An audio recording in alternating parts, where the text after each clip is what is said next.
kitange tubateeka mu maaso yekwe Katonda ow'amaanyi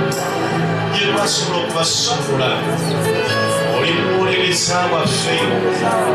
Mukama olwaleero tubayimusa mu maaso go okulaba okubira okulesa leka ettebo y'obulamu leka essuubi leka ekisa kyo kibakomeko Yesu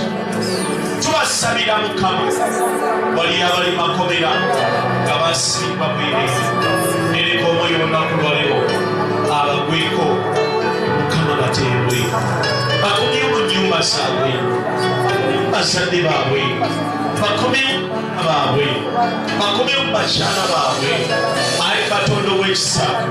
omwoyo yasumulula abantu abaweddemu essuubi